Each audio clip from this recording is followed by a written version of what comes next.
আলহামদুলিল্লাহ, আল্লাহ পাকের দরবারে জানাই অসংখ্য হামদ। প্রিয় নবী মুহাম্মদ রাসূলুল্লাহ সাল্লাল্লাহু আলাইহি ওয়াসাল্লামকে জানাই অসংখ্য দরুদ ও সালাম। সকলে প্রাণ ভরে পড়ি সাল্লাল্লাহু আলাইহি ওয়াসাল্লাম। আমি আজকের একটা ছোট্ট হাদিস নিয়ে আপনাদের দরবারে হাজির হয়েছি। হাদিসটা হচ্ছে এই যে অনেক আমরা অসুস্থ মানুষকে দেখতে যাই, তখন আমাদের উচিত যে বেশি বেশি করে কালেমায়ে শাহাদাত, কালেমায়ে তাইয়্যিবা, এই 4 কলেমা বেশি বেশি করে, বা 5 কলেমা ইমানে মুজমাল মুফাসসাল বেশি বেশি করে তেলাওয়াত করা। এমনকি যে মানুষটা মুমূর্ষ অবস্থায় থাকে, রাসূলুল্লাহ সাল্লাল্লাহু আলাইহি ওয়াসাল্লাম বলেছেন তার কাছে যেয়ে আস্তে আস্তে করে কালেমায়ে শাহাদাত পড়বে।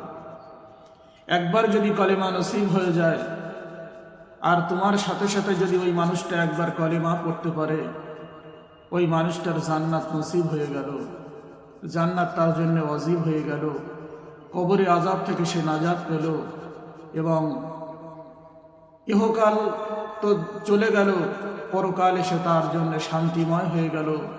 কবরকে আল্লাহ পাক নূরুন আলা নূর বানিয়ে দেবে। আর এটাও নিষেধ আছে যে মুমূর্ষ ব্যক্তিকে আপনারা কোনোদিন বলবেন না যে আপনি কলেমা পড়েন, দরুদ পড়েন। যখন মরণের কষ্ট অর্থাৎ সাকারাতুল মাউত যখন হাজির হয়, তখন কাউকে এ কথা বলবেন না যে আপনি কালেমায়ে শাহাদাত, কালেমায়ে তাইয়্যিবা, দরুদ শরীফ বেশি বেশি করে তেলাওয়াত করেন।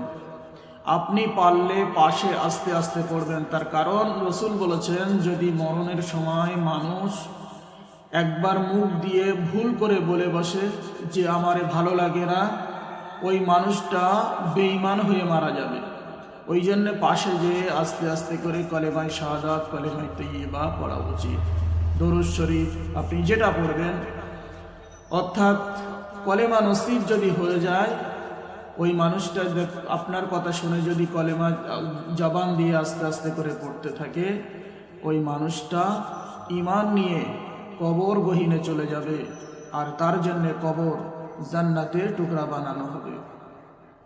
তা আমরা অনেকে জানি না, অনেকে জানি, সেই জন্যে এটাও নিষেধ করে দিচ্ছি যে আপনারা যেন মুমূর্ষ ব্যক্তিকে, অর্থাৎ যার মরণের সময় এসে গেছে, সাকারাতুল মাউত যার হাজির হয়ে গেছে, আপনারা তাকে জোর করে বা বলতে বলবেন না যে কলেমা শরীফ পড়ুন। এই পর্যন্ত আপনারা সকলেই এটার উপরে আমল করবেন, এবং অসুস্থ মানুষ দেখতে গেলে কালেমায়ে শাহাদাত, কালেমায়ে তাইয়্যিবা জবান দিয়ে সর্বসময় পড়বেন। আমিন।